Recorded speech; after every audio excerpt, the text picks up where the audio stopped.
तो आज मैं बात करने वाली हूँ ऐसी 3 हैबिट्स के बारे में जिससे कि हम अपनी मेंटल स्ट्रेंथ बढ़ा सकते हैं।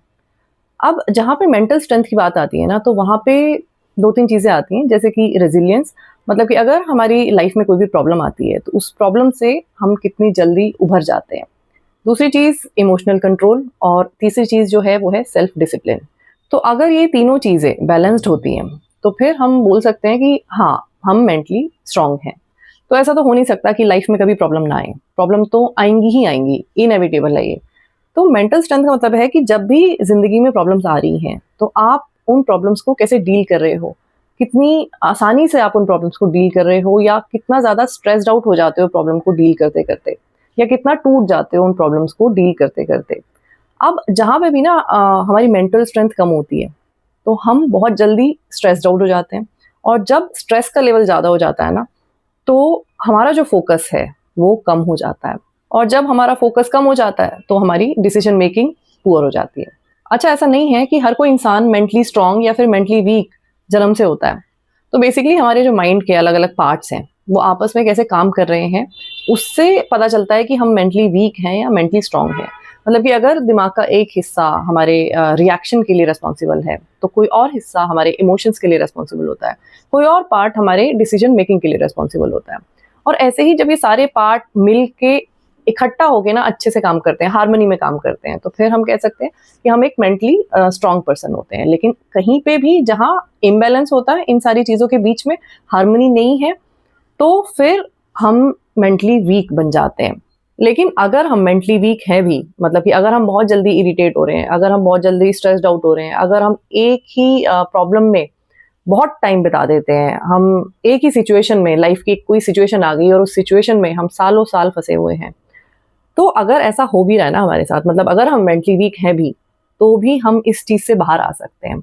और उसका जो तरीका है ना, वो है कि हम अपने माइंड को ट्रेन करके मेंटली वीक से मेंटली स्ट्रॉन्ग बन सकते हैं। जैसे कि हम फिज़िकली अपने आप को ट्रेन करते हैं ना, मतलब कि अगर हम जिम जाते हैं, तो जैसे कोई मसल जो है वो वर्कआउट कर के डेवलप हो जाती है ओवर टाइम, उसी तरीके से हम माइंड का स्ट्रक्चर भी चेंज कर सकते हैं, माइंड को ट्रेन कर के। तो ऐसी क्या 3 चीज़ें हमें करनी है जिससे कि हम मेंटली जो है स्ट्रॉन्ग बन सकें? तो इसमें सबसे पहली चीज़ जो हमें करनी है ना, वो ये है कि train your mind to think positively. हम लोगों के अंदर ना एक बहुत पक्की और बहुत बुरी आदत जो है घर कर चुकी है, और वो ये है कि हम बहुत ज़्यादा नेगेटिव सोचते हैं। कई बार तो लोग ऐसे भी कहते हैं कि हम अगर पॉजिटिव सोचेंगे ना, तो उल्टा कुछ हो जाएगा, इस वजह से हम पॉजिटिव नहीं सोचते। लेकिन हमने नेगेटिव सोच-सोच के माइंड को जो है ना बहुत वीक कर दिया है। जब भी हम बुरी चीज़ें सोचते हैं, मतलब बहुत स्ट्रेस वाली चीज़ें सोचते हैं, या फिर जब हम बहुत ज़्यादा टाइम तक अपने आप को प्रॉब्लम में रखते रहते हैं, तो माइंड की जो हेल्थ है ना, वो नीचे जाती है। और जैसे कि मैंने बोला ना कि माइंड को ट्रेन कर सकते हैं, तो अनकॉन्शियसली हमने माइंड को ट्रेन कर दिया है नेगेटिव थिंकिंग के लिए। और क्योंकि हमारा माइंड जो है ना अब इस आदत में आ गया है कि वो नेगेटिव ही सोचता है, इसी वजह से माइंड जो है ना वो वीक बन गया है, क्योंकि माइंड नेगेटिव सोचने के लिए नहीं बना है। माइंड तब रिलैक्स फील करता है, या तो आप कुछ भी मत सोचो, और या फिर पॉजिटिव सोचो। थोड़ी बहुत नेगेटिव थॉट होना तो बिल्कुल नॉर्मल है, बिल्कुल आम बात है। लेकिन अगर हमारी मेजर थॉट्स जो हैं वो नेगेटिव ही होती हैं, किसी भी चीज़ को लेके या खुद को लेके, कि मेरा कुछ नहीं हो सकता, या फिर कोई भी नेगेटिव सिचुएशन अगर लाइफ में आती है, तो आपको नेगेटिव थॉट्स ही आते हैं उस चीज़ के लिए। तो इसका मतलब है कि मेजरली जो आपकी थॉट्स हैं ना, वो नेगेटिव ही हैं। मतलब कि हमने खुद को, अपने माइंड को ट्रेन कर लिया है नेगेटिव सोचने के लिए। और अब अगर आप कुछ पॉजिटिव सोचना चाहोगे ना, तो आपको बहुत मुश्किल होगी पॉजिटिव सोचने में, क्योंकि ट्रेनिंग हो गई है ऐसी माइंड की। लेकिन इस चीज़ को हम रिवर्स कर सकते हैं। अब वापस हमें क्या करना है कि माइंड को ट्रेन करना है पॉजिटिव चीज़ों के लिए, पॉजिटिव थॉट्स के लिए।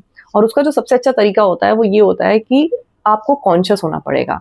मतलब कि आपको अपनी थॉट के लिए कॉन्शियस होना पड़ेगा कि आप जो भी कुछ सोच रहे हो, आपको पता होना चाहिए कि आप क्या सोच रहे हो। मतलब कि आपको अपनी थॉट्स को फ़िल्टर आउट करना पड़ेगा।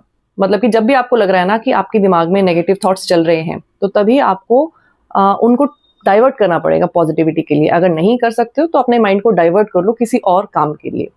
लेकिन नेगेटिव थॉट्स के लिए ना आपको नहीं अपने माइंड को अलाउ करना है सोचने के लिए। दूसरी चीज़ जो आपको करनी है ना, वो है बाउंड्रीज सेट करना।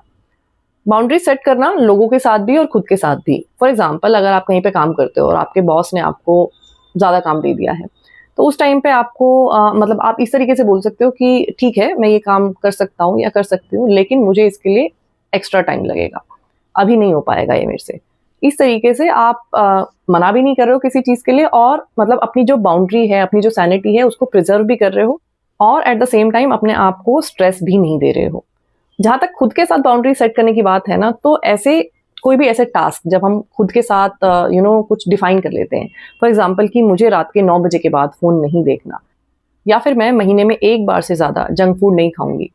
और जब हम ये बाउंड्रीज़ सेट करते हैं और इन बाउंड्रीज़ को फ़ॉलो करते हैं, तो हमारे दिमाग को ना ये मैसेज जाता है कि ये जो इंसान है ना, ये इतनी विल पावर है इसके अंदर कि जो ये चीज़ बोलता है ना, उसको पूरी करता है और उससे हमारा जो माइंड है, उसमें स्ट्रेंथ आती है, हम मेंटली स्ट्रॉन्ग बनते हैं। तीसरी चीज़ जो हमें करनी है मेंटली स्ट्रॉन्ग होने के लिए, वो है कुछ ऐसी एक्सरसाइज़ जो ब्रेन की हेल्थ के लिए बहुत ज़रूरी होती हैं। जैसे कि डीप ब्रीथिंग करना या फिर माइंडफुलनेस प्रैक्टिस, मतलब कि प्रेज़ेंट मोमेंट में रहने की प्रैक्टिस करना या फिर मेडिटेशन। जब हम ये सारी चीज़ें करते हैं ना, तो हमारा माइंड जो है वो इंस्टेंटली रिलैक्स होता है। जितना भी स्ट्रेस होता है, वो धीरे-धीरे करके ना माइंड से वो रिलीज़ होने लग जाता है, जब हम ये प्रैक्टिसेस में आने लग जाते हैं। तो ये जितनी भी एक्सरसाइज़ेज़ है ना, ये माइंड का स्ट्रेस कम करने में बहुत ज़्यादा हेल्पफुल होती हैं। और जैसे-जैसे हमारे माइंड का स्ट्रेस कम होता जाता है, वैसे-वैसे हमारा जो माइंड है, वो धीरे-धीरे करके स्ट्रॉन्ग बनता जाता है। तो बेसिकली इस चीज़ को ना हमें हर एक डायरेक्शन से काउंटर करना पड़ेगा। हर तरफ से हमें कुछ-कुछ स्टेप लेने पड़ेंगे ताकि जो है ना ओवरऑल आपको इम्प्रूवमेंट देखने के लिए मिल सके। तो जैसे-जैसे आप इन सारी चीज़ों को फ़ॉलो करने लग जाओगे ना, तो धीरे-धीरे आपको प्रोग्रेस जो है ना अपनी मेंटल स्ट्रेंथ में वो दिखने लग जाएगी। और उसके बाद ना स्ट्रेस तो ख़ैर कम हो ही जाएगा, लेकिन एट द सेम टाइम आपको कोई भी प्रॉब्लम जो है ना वो इतनी बड़ी नहीं लगेगी जितनी बड़ी अभी लगती है, या कोई भी छोटी से छोटी बात जो आपको अभी परेशान कर देती है ना, वो चीज़ें तो ख़ैर होनी बंद ही हो जाएँगी। तो इसीलिए मेंटली स्ट्रॉन्ग होना ना लाइफ़ में बहुत ज़्यादा ज़रूरी है। तो आज की वीडियो में इतना ही। मैं आपसे फिर मिलूँगी एक नए वीडियो के साथ। तब तक अपना ख़्याल रखिए। Lots of love to you. Take care. Bye bye.